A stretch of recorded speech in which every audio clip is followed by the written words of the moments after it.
Praise Lord. परमेश्वर चांगला आहे आणि त्याची दया नेहमीची आहे. विश्वास न काही वेळ घेऊन आपण परमेश्वराच्या वचनातून ऐकणार आहोत. कारण वचन सांगतं विश्वास देवाचं वचन ऐकल्यानं आणि देवाचं वचन ऐकल्यानं येतं. काही वेळ घेऊन आपण परमेश्वराच्या वचनातून ऐकणार आहोत. वेळ काढा आणि परमेश्वराच्या वचनासोबत वेळ घालवा. वचन ऐका. जसं तुम्ही वचन ऐकत आहात तुमचा विश्वास वाढण्यास सुरू होईल, तुमचा आत्मा मजबूत होईल. अनुवाद 28 अध्याय आणि 12 वचन. त्या ठिकाणी असले, परमेश्वर तुझ्यासाठी आपले उत्तम भंडार म्हणजे आकाश खुले करून तुझ्या भूमीवर योग्य ऋतूत पाऊस पाडील व तुझ्या हातच्या सर्व कामाला बरकत देईन. तू पुष्कळ राष्ट्रांना उसने देशील, पण तुला कोणाकडूनही उसने घ्यावे लागणार नाही. हे वचन पवित्र आत्म्याद्वारे आपल्याला 2024 साठी मिळालंय आणि आपल्यासाठी 2024 हे वर्ष विपुलतेचं वर्ष आहे. आणि जर परमेश्वराच्या लोकांना जर आपण या वचनावर विश्वास करतो, परमेश्वर हे वचन आपल्या जीवनामध्ये पूर्ण होईल. आणि 2024 आपल्यासाठी विपुलतेचं होण्यासाठी मी तुम्हाला 5 चाव्या सांगितल्या होत्या. त्यापैकी पहिली चावी होती परमेश्वराचं लिखित वचन आणि पवित्र आत्मा तुम्हाला जे काही करायला लावेल ते करा. विश्वासणाऱ्यांनो, परमेश्वराचं वचन आपल्या जीवनामध्ये काम करण्यासाठी, परमेश्वराच्या वचनाच्या शोध आपल्या जीवनामध्ये दिसण्यासाठी आपण परमेश्वराच्या वचनावर विश्वास करणं गरजेचं आहे आणि त्या वचनाप्रमाणे करणं गरजेचं आहे. जर तुम्ही परमेश्वराच्या वचनावर विश्वास करता आणि जर त्या वचनाप्रमाणे करता तर तुम्ही त्या वचनाच्या आशीर्वाद मिळवता. दुसरी चावी मी सांगितली होती परमेश्वरासोबत सहभागिता करणं. दररोज परमेश्वरासोबत वेळ घालवा, वेळ काढा आणि प्रार्थना करा. सकाळी वैयक्तिक सहभागिता, संध्याकाळी वैयक्तिक प्रार्थना. 2024 आपल्यासाठी विपुलतेचं वर्ष ठरण्यासाठी आपल्याला वचनावर मेहनत करणं गरजेचं आहे. विश्वासणाऱ्यांनो, परमेश्वराच्या वचनावर मेहनत करा. वेळ काढा. सकाळी 2 अध्याय वाचा, तुमचं बायबल खोला, 2 अध्याय वाचा, वचन बोला, एक टीचिंग ऐका आणि वचनावर मेहनत करा. आणि त्याचं फळ तुमच्या आर्थिक क्षेत्रामध्ये दिसन, आत्मिक जीवनामध्ये दिसन. तुमच्या प्रार्थनेचे उत्तर तुम्हाला मिळण्यास सुरू होईल. 4था पॉईंट शिकवला होता की पवित्र आत्म्याचा आदर करणं आणि परमेश्वराच्या दासाचा आदर करणं. विश्वासणाऱ्यांनो, परमेश्वराच्या राज्यामध्ये आदर खूप महत्वाचा आहे. आपण अशा जगामध्ये राहतो जिथे आदर केला जात नाही, परंतु परमेश्वराच्या राज्यामध्ये आदर खूप महत्वाचा आहे. जर तुम्ही परमेश्वराचा आदर करता, परमेश्वर तुमचा आदर करा. आज आपण एक वचन वाचून आजच्या टीचिंगला सुरुवात करूया. 1 शमूएल याचा 2 अध्याय आणि 30 वचन मी तुमच्यासाठी वाचतो. त्या ठिकाणी असलेलं आहे, यास्तव इस्रायलाचा देव परमेश्वर म्हणतो, तुझे घराणे व तुझ्या बापाचे घराणे माझ्या समोर निरंतर चालू राहील असे मी म्हटले होते खरे, पण आता परमेश्वर म्हणतो असे माझ्या हातून न घडो, कारण जे माझा आदर करतात त्यांचा मी आदर करीन. परमेश्वर त्याच्या वचनामध्ये म्हणतो, जे परमेश्वराचा आदर करतात परमेश्वर त्यांचा आदर करेन. परमेश्वराचं वचन खूप क्लिअर आहे. परंतु जर तुम्ही माझा आदर करता मी तुमचा आदर करेन. आणि विश्वासणाऱ्यांनो, परमेश्वराच्या राज्यामध्ये आदर खूप महत्वाचा आहे. आपण पवित्र आत्म्याचा आदर केला पाहिजे, परमेश्वराच्या उपस्थितीचा आदर केला पाहिजे, परमेश्वराच्या दासाचा आदर केला पाहिजे. म्हणून विश्वासणाऱ्यांनो, तुम्हाला हे माहिती पाहिजे की परमेश्वराच्या राज्यामध्ये आदर खूप महत्वाचा आहे. आणि आज आपण शिकणार आहोत आपल्या संपत्तीद्वारे परमेश्वराचा आदर करणं. आजच्या टॉपिकचं नाव आहे आपल्या संपत्तीद्वारे परमेश्वराचा आदर करणं. परमेश्वराच्या वचनामध्ये आपण वाचलं 1 शमूएल 2 अध्याय 30 वचनामध्ये की प्रभू म्हणतो, जर तुम्ही माझा आदर करता तर मी तुमचा आदर करेन. आणि आज आपण शिकणार आहोत आपल्या संपत्तीद्वारे परमेश्वराचा आदर करणं. वाचूया उत्पत्ती 4 अध्याय 1 ते 5 वचन. त्या ठिकाणी आदामानं आपली स्त्री हवा हिला जाणले, ती गर्भवती होऊन तिने कायनाला जन्म दिला. ती म्हणाली, परमेश्वराच्या सहाय्याने मला पुरुष संतान लाभले आहे. नंतर तिने त्याचा भाऊ हबेल याला जन्म दिला. हबेल मेंढपाळ झाला व काईन शेतकरी झाला. वचनामध्ये लिहिले, आदामाला हवेपासून 2 मुलं झाले. एकाचं नाव काईन आणि दुसऱ्याचं हबेल. हबेल हा मेंढपाळ होता व काईन शेतकरी झाला. पुढे असं लिहिलंय, काही काळ लोटल्यावर असे झाले की काईनाने परमेश्वराच्या शेताच्या उत्पन्नापैकी काही अर्पण आणले. पुढे असलेले, हबेलानेही आपल्या कळपातील प्रथम जन्मण्यातून म्हणजे त्यांच्यातल्या पुष्ट मेंढरातून काही अर्पण आणले. परमेश्वराने हबेल व त्याचे अर्पण यांचा आदर केला. हबेलानं जे परमेश्वराकडे अर्पण आणलं, परमेश्वरानं त्या अर्पणाचा परमेश्वरानं आदर केला. पुढे असलेले 5 वचनामध्ये, पण काईन व त्याचे अर्पण यांचा त्याने आदर केला नाही, म्हणून काईन संतापला व त्याचे तोंड उतरले. जे वचन याच्या आधी उत्पत्ती 4:1-5 आता आपण वाचलं, त्याच्या आधी आपण वाचलं 1 शमूएल 2:30 वचनामध्ये प्रभू म्हणतो, जे माझा आदर करतात त्यांचा मी आदर करन. आणि वचनामधलेले आदामाचे 2 मुलं काईन आणि हबेल आपलं अर्पण घेऊन, आपली भेट घेऊन परमेश्वरासमोर आले. वचनामधले काईनाची भेटेचा परमेश्वरानं स्वीकार केला नाही, आदर केला नाही. परमेश्वरानं हबेलाचं अर्पण स्वीकारलं. का हबेलाचं अर्पण स्वीकारलं माहित आहे? वचनामधलेले हबेलानं जे अर्पण आणलं होतं ते मेंढरातील, पुष्ट मेंढरातील, बायबलमधलं की हबेलानं आपल्या कळपातील प्रथम जन्मल्यातून म्हणजे त्यांच्यातील पुष्ट मेंढरातून काही अर्पण आणले आणि परमेश्वरानं त्याच्या अर्पणाचा आदर केला. विश्वासणाऱ्यांना मला आज तुम्हाला शिकवायचं आहे की दोन्ही व्यक्तीनं परमेश्वराच्या राज्यामध्ये त्यांचं बीज आणलं किंवा अर्पण आणलं, पण कायनाचं अर्पण परमेश्वरानं स्वीकारलं नाही. कायनाविषयी असलेले कायनानं शेताच्या उत्पन्नापैकी काही अर्पण आणलं, पण हबेलानं काय केलं माहितीये का? प्रथम जन्मलेल्या मेंढरातून सगळ्यात बेस्ट, सगळ्यात पुष्ट असं अर्पण आणलं आणि वचनामध्ये परमेश्वरानं ते हबेलाचं अर्पण स्वीकारलं. नीट आहे का? परमेश्वर पैशाच्या मागं नाही आहे, परंतु परमेश्वर अपेक्षा करतो. परमेश्वर आपल्या हाताच्या कामाला बरकत देतो, सफलता देतो आणि परमेश्वर अपेक्षा करतो की आपण आपल्या संपत्तीद्वारे परमेश्वराचा आदर करावा. आणि हबेलानं आपल्या संपत्तीद्वारे आपल्या प्रथम जन्मलेल्या मेंढरापैकी सगळ्यात बेस्ट, सगळ्यात पुष्ट असं अर्पण त्याने आणलं आणि परमेश्वरानं हबेलाचं अर्पण स्वीकारलं. व्यवस्थित का? तुम्ही ज्यावेळेस परमेश्वराच्या राज्यामध्ये देतात, तुम्ही कशा प्रकारे देतात हे खूप महत्वाचं आहे. मला तुम्हाला सांगतो, विश्वासणाऱ्यांना जर तुम्ही प्रभूवर विश्वास ठेवलाय, तुम्ही परमेश्वराला सर्वोत्तम दिलं पाहिजे. आपण परमेश्वराला उरले सुरलेलं देत नाही, काही पण देत नाही. परमेश्वर आपण सर्वोत्तम देतो, कारण आपण मान्य करतो ते देण्याद्वारे की प्रभू माझ्याकडे जे काय आहे ते तुझ्यामुळं आहे. एक वचन वाचा, मलाकी 1:6 वचन. त्या ठिकाणी असले, मुलगा आपल्या बापाचा व चाकर आपल्या धन्याचा, मुलगा आपल्या बापाचा व चाकर आपल्या धन्याचा सन्मान करतो. मी बाप आहे तर माझा सन्मान कोठे आहे? मी धनी आहे तर माझे भय कोठे आहे? विश्वासणाऱ्यांनो, जसं आपण परमेश्वराला पिता परमेश्वर म्हणतो, आपला पिता आहे तो, आणि प्रभू म्हणत आहे जर मी तुमचा बाप आहे तर माझा सन्मान कोठे आहे? मी धनी आहे तर माझे भय कोठे आहे? विश्वासणाऱ्यांनो, परमेश्वर अपेक्षा करतो की त्याच्या लोकांनी परमेश्वराचा आदर करावा, त्या पित्याचा आदर करावा आणि परमेश्वराच्या भयामध्ये जीवन जगावं. विश्वासणाऱ्यांनो, जर आपण परमेश्वराच्या भयामध्ये जीवन जगतो आणि जर आपल्या संपत्तीद्वारे परमेश्वराचा आदर करतो तर आपण संपन्न बनतो. आपल्याकडे गरजेपेक्षा जास्त असेल आणि आज आपण ते शिकत आहोत की आपल्या संपत्तीद्वारे परमेश्वराचा आदर करणं. वाचूया वचन, नीतिसूत्रे 3:9 आणि 10 वचन. त्यात तो आपल्या द्रव्यानं म्हणजे आपल्या संपत्तीनं किंवा आपल्या पैशानं व आपल्या सर्व उत्पन्नाच्या प्रथम फळानं परमेश्वराचा सन्मान कर, म्हणजे तुझी कोठारे समृद्धीनं भरतील, तुझी कुंडे नव्या द्राक्षरसाने भरून वाहतील. एक विश्वासणारा जो तो परमेश्वराच्या भयामध्ये जगन. परमेश्वराच्या भयामध्ये जगण्याचा अर्थ काय माहिती का? की जर आपण आपल्या जीवनाद्वारे परमेश्वराचा आदर करतो, आपण कुठेही असतो ना, आपण एक गोष्ट आपल्या मनामध्ये ठेवतो की परमेश्वर मला बघत आहे, परमेश्वराची नजर माझ्यावर आहे.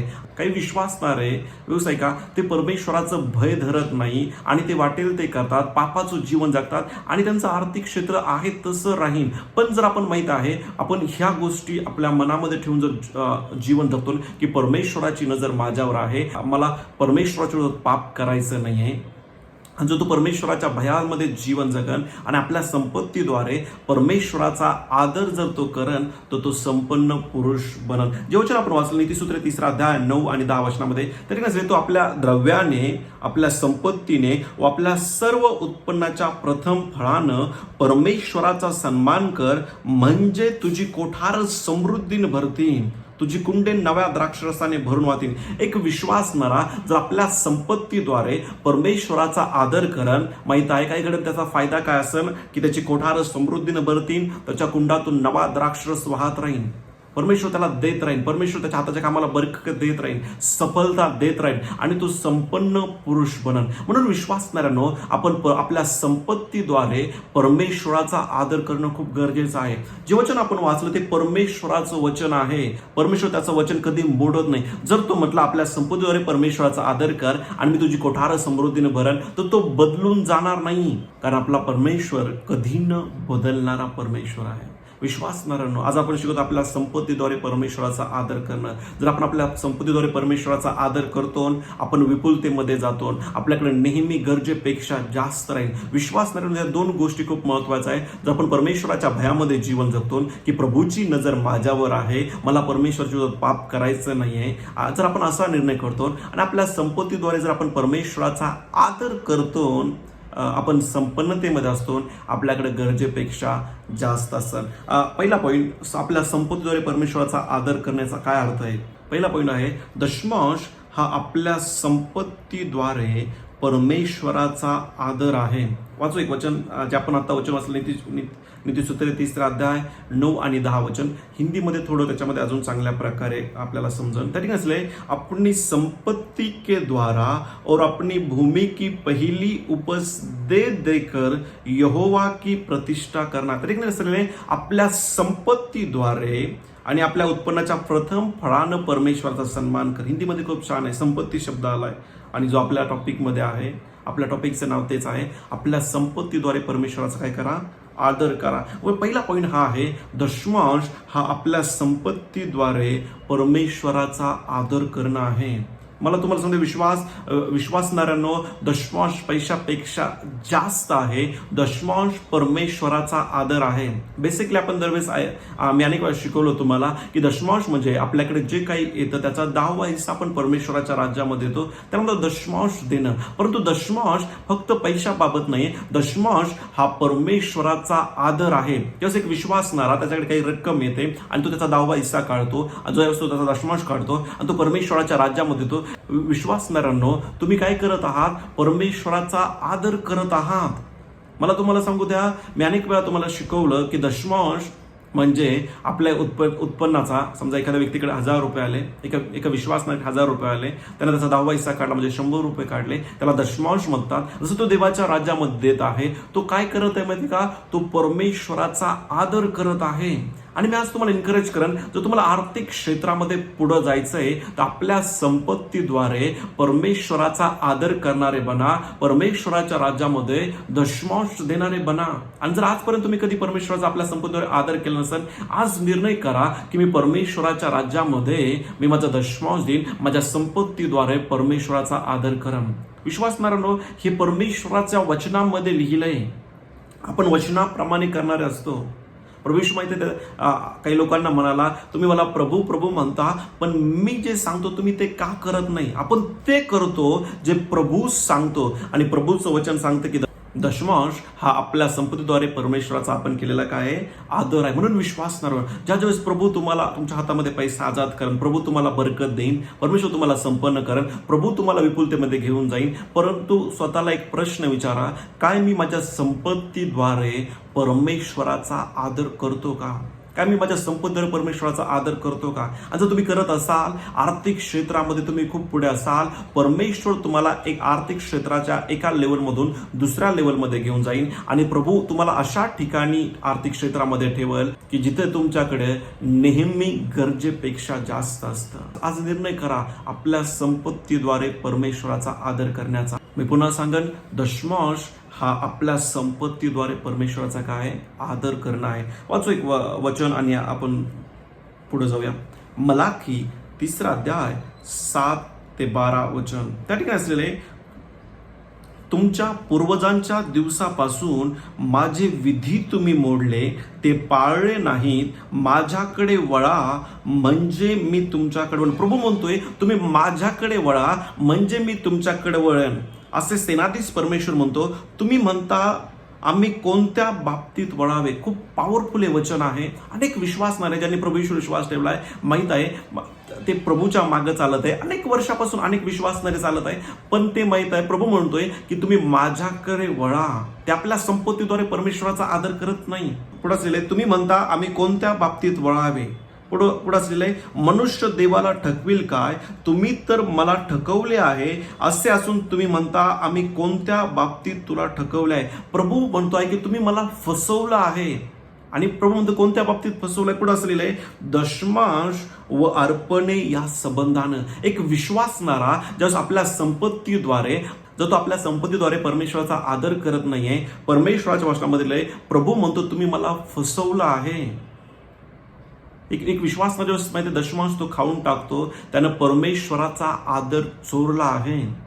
आणि आर्थिक क्षेत्रामध्ये तुम्ही प्रॉब्लेममध्ये असाल, काही विश्वासणारे बोलतात आम्ही काम करत आहे, आम्हाला यश मिळत आहे, सफलता मिळत आहे, आम्ही का परमेश्वराचा आमच्या संपत्तीद्वारे आदर केला पाहिजे. लक्षात घ्या, जे धन प्राप्त करण्याचं सामर्थ्य, काम करण्याची ताकद आपल्याला प्रभू देतो. आणि जसं आपण हे मान्य करतो आणि आपल्या संपत्तीद्वारे परमेश्वराचा जसं आपण आदर करतो, परमेश्वर आपल्याला आर्थिक क्षेत्रामध्ये पुढे घेऊन जातो.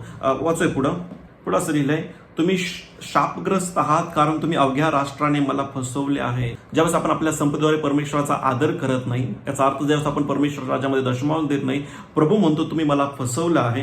पुढे वाचूया, सेनाधीश परमेश्वर म्हणतो माझ्या मंदिरात अन्न असावे म्हणून सगळा दशमांश तुम्ही भंडारात आणा. सगळा दशमांश, प्रभू म्हणतो सगळा दशमांश जेवढं तुमच्या हातामध्ये प्रभू देतो, वेगवेगळ्या माध्यमाद्वारे, तुमच्या कामाद्वारे किंवा कोणी तुमच्या हातामध्ये पैसे देतो, या सगळ्या गोष्टी जर तुम्ही दशमांश देता, प्रभू म्हणतो म्हणजे मी आकाश कपाटे उघडून जागा पुरणार नाही एवढ्या आशीर्वादांचा तुमच्यावर वर्षाव करतो की नाही ह्याविषयी माझी प्रचिती पहा. ज्यावेळेस आपण आपल्या संपत्तीद्वारे परमेश्वराचा आदर करतो, ज्यावेळेस आपण आपला 10वा हिस्सा परमेश्वराच्या राज्यामध्ये देतो, विश्वास मी आज तुम्हाला एनकरेज करेन, तुमचा पगार 5,000 असो किंवा 50,000 असो, तुम्ही दशमांश देणारे जर बनतान, तुम्ही जर आपल्या संपत्तीद्वारे परमेश्वराचा आदर करतान, तर तुम्ही विपुलतेमध्ये चालतान, तुमच्याकडे गरजेपेक्षा जास्त असेल आणि तुम्ही एक संपन्न पुरुष बनतान. आणि जर तुम्ही दशमांश देणार असाल तर प्रभू म्हणतो मी आकाश कपाटे उघडून जागा पुरणार नाही एवढ्या आशीर्वादाचा तुमच्यावर वर्षाव करतो की नाही याविषयी माझी प्रचिती पहा किंवा माझा अनुभव घेऊन पहा. प्रभू त्याच्या वचनामध्ये म्हणतो जर तुम्ही तुमच्या संपत्तीद्वारे माझा आदर करता, प्रभू तुम्ही तुमच्यासाठी आकाश कपाटे खोलून जागा पूर्ण एवढा आशीर्वाद देईन आणि आशीर्वादाचा वर्षाव मी तुमच्यावर करेन, याचा अनुभव घेऊन पहा. मी आज तुम्हाला एनकरेज करून विश्वास करतो, आपल्या संपत्तीद्वारे परमेश्वराचा आदर करणं सुरू करा आणि परमेश्वराचा अनुभव घेऊन पहा. पुढे असं लिहिलंय, तुमच्या भूमीच्या पिकाची नासाडी होऊ नये म्हणून ते खाऊन टाकणारच मी तुमच्यासाठी धमकावीन. तुमच्या बागेतील द्राक्षलतांचे फळ अकाली गळणार नाही असे सेनाधीश परमेश्वर म्हणतो. प्रभू म्हणतो तुमचे नुकसान करणाऱ्या दुष्टात्म्याला मी धमकावून लावून, परमेश्वर म्हणतो मी त्याचा सामना करेन. परंतु तुमचे द्राक्षलतांचे फल अकाली गळणार नाही. एक विश्वासणारा ज्यावेळेस तो निर्णय करतो की आपल्या संपत्तीद्वारे परमेश्वराचा आदर करण्याचा, दशमांश देण्याचा, दशमांशचा परिणाम तुमच्या आर्थिक क्षेत्रावर होईल, तुमच्या आत्मिक जीवनावर होईल, तुम्ही फलदायी बनता. पुढे असलेले सर्व राष्ट्रे तुम्हाला धन्य म्हणतील, तुम्ही आश्रित होताल कारण तुमची भूमी मनोरम होईल असे सेनाधीश परमेश्वर म्हणतो. काय दशमांश का दिला पाहिजे? कारण दशमांश परमेश्वराचा आदर आहे. दशमांश काय आहे? प्रभू जो आपल्या हातामध्ये त्याचा 10 पैसा, जसं आपण आपल्या संपत्तीद्वारे परमेश्वराचा आदर करतो, काय घडेल माहित आहे? परमेश्वर आपल्यासाठी आकाश कपाटे खोलून जागा पुन्हा एवढा आशीर्वाद देईन. आपल्या नुकसान करणाऱ्या दुष्टात्म्याला परमेश्वर धमकावून लावून आपण आश्रित होतो, आपण फलदायी बनतो. आणि हे त्यावेळेस घडण ज्या वेळेस आपण आपल्या संपत्तीद्वारे परमेश्वराचा आदर करण. मी तुम्हाला सांगतो, तुमचा पगार 5,000 असू द्या, महिन्यात तुमच्या हातामध्ये 5,000 येऊ द्या किंवा 500 येऊ द्या किंवा 50,000 येऊ द्या, जर तुम्ही आपल्या संपत्तीद्वारे जर परमेश्वराचा आदर करता, तुम्ही आर्थिक क्षेत्रामध्ये पुढे जाल. निर्णय करा आपल्या संपत्तीद्वारे परमेश्वराचा आदर करणं. आणि आपण पहिल्या पॉईंटमध्ये शिकलो की दशमांश हा परमेश्वराचा आदर आहे. दुसरा पॉईंट, आपल्या संपत्तीद्वारे परमेश्वराचा आदर करण्याद्वारे आपण अलौकिक संपन्नतेचा अनुभव घेऊ शकतो. ज्यावेळेस एक विश्वासणारा निर्णय करतो की आपल्या संपत्तीद्वारे परमेश्वराचा आदर करण्याचा, जे काही प्रभू त्याच्या हातामध्ये 10वा हिस्सा परमेश्वराच्या राज्यामध्ये देण्याचा, त्याचा फायदा काय होईल माहिती आहे का? आपण अलौकिक संपन्नतेचा अनुभव घेऊ शकतो. प्रभू म्हणला त्याच्या वचनामध्ये की तो आपला दशमांश परमेश्वराच्या भांडारामध्ये टाक. प्रभू म्हणतो माझा अनुभव घेऊन पहा, मी तुझ्यासाठी आकाश कपाटे खोलतो का नाही, मी तुझ्यावर आशीर्वादाचा वर्षाव करतो की नाही, मी तुझ्या नुकसान करणाऱ्या दुष्ट आत्म्याला धमकवून लावतो की नाही, तुझं जीवन मी फलदायी बनवतो की नाही. प्रभू म्हणतो माझा अनुभव घेऊन पहा. आणि तो अनुभव आपल्याला कधी मिळेल, ज्या वेळेस एक विश्वासणारा परमेश्वराच्या वचनातून शिकल की दशमांश आपल्या संपत्तीद्वारे परमेश्वराचा आदर आहे. आणि जेव्हा तो निर्णय करतो आपल्या संपत्तीद्वारे परमेश्वराचा आदर करण्याचा, त्याचा फायदा हा होईल माहितीये का, तो अलौकिक संपन्नतेचा अनुभव घेईन. त्याच्या जीवनामध्ये परमेश्वर पुरवठा करत राहील, त्याच्या जीवनामध्ये तो आर्थिक क्षेत्रामध्ये पुढे जात राहील. आपण जे वचन वाचलं मलाकी 3 अध्याय 7 ते 12 मध्ये आपण वचन वाचलं तर ठीक लिहिले 8 वचनामध्ये, सेनाधीश परमेश्वर म्हणतो माझ्या मंदिरात अन्न असावे म्हणून सगळा दशमांश तुम्ही भंडारात आणा, म्हणजे मी आकाश कपाटे उघडून जागा पुरणार नाही एवढ्या आशीर्वादाचा तुमच्यावर वर्षाव करतो की नाही याविषयी माझी प्रचिती किंवा अनुभव घेऊन पहा. प्रभू म्हणतो तो आपला दशमांश माझ्या राज्यामध्ये. आणि परमेश्वराचं वचन सांगतं की प्रभू आपण जेव्हा आपल्या संपत्तीद्वारे परमेश्वराचा आदर करतो, आपण आपल्या जीवनामध्ये आपण अलौकिक संपन्नता अनुभव घेऊ शकतो.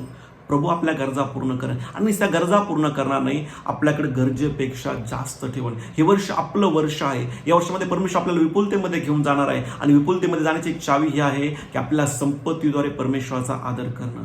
मी आज तुम्हाला एनकरेज करेन, कदाचित तुमचा पगार किंवा तुमचा महिन्याचा इन्कम फक्त 1000 रुपये असेल.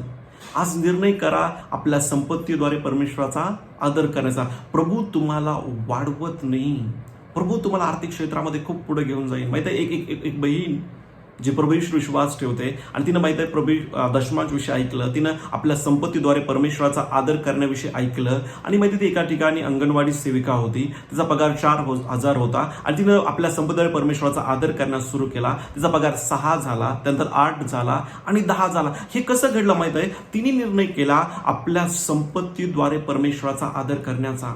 आणि नेहमी लक्षात ठेवा, परमेश्वर आपली विश्वास योग्यता चेक करण. त्या बहिणीचा पगार ज्यावेळेस 4000 होता, तिचा परमेश्वराचा आदर, तिचा दशमांश फक्त 400 रुपये होता. ती त्यामध्ये विश्वास योग्य राहिली आणि आज प्रभूनं तिला द्विगुणित केलं, प्रभूनं तिला वाढवलं. परमेश्वराच्या राज्यामध्ये विश्वास योग्य लोक वाढतील. आपल्या संपत्तीद्वारे जेव्हा तुम्ही आणि मी जेव्हा परमेश्वराचा आदर करतो, काय घडलं माहिती आहे, आपण अलौकिक संपन्नतेचा अनुभव घेतो. जसं त्या बहिणीने अनुभव घेतला तिच्या जीवनामध्ये, किती अलौकिक संपन्नता तिने बघितली, अलौकिक पदोन्नती तिला मिळाली. विश्वासणाऱ्यांनो, आपल्या संपत्तीद्वारे जसं आपण परमेश्वराचा आदर करतो, आपण अलौकिक संपन्नतेचा अनुभव घेऊ शकतो. आर्थिक संपन्नता त्या लोकांच्या, त्या विश्वासाच्या जीवनामध्ये दिसेल जे आपल्या संपत्तीद्वारे परमेश्वराचा आदर करतात. तिसरा पॉईंट हा आहे, काय तुम्ही आपल्या संपत्तीद्वारे परमेश्वराचा आदर करता काय? खूप महत्वाचा प्रश्न आहे. जर तुम्ही प्रभूवर विश्वास ठेवलाय, आज हा प्रश्न तुमच्यासाठी, काय तुम्ही आपल्या संपत्तीद्वारे, काय आपल्या पैशाद्वारे तुम्ही परमेश्वराचा आदर करता का? विश्वास करून आज हा प्रश्न तुम्ही स्वतःला विचारा, काय मी परमेश्वराच्या राज्यामध्ये दशमांश देणारा विश्वास आहे का? परमेश्वर ज्यावेळेस आपण दशमांश देतो, परमेश्वर आकाश कपाटे खोलून जागा पूर्ण नाही एवढा आशीर्वाद देईन, आपल्या नुकसान करण्यात दुष्ट आत्म्याला धमकावून आपल्याकडे गरजेपेक्षा जास्त असेल, आपल्याकडे गरजेपेक्षा जास्त असतात. पण हे आशीर्वाद त्या विश्वासणाऱ्या जीवनामध्ये असेल जे आपल्या संपत्तीद्वारे परमेश्वराचा आदर करतात. म्हणून आज स्वतःला प्रश्न विचार, हा तिसरा पॉईंट, काय मी माझ्या संपत्तीद्वारे परमेश्वराचा आदर करतो का? वाचू एक वचन, मलाकी याचा 1 अध्याय आणि 6 वचन.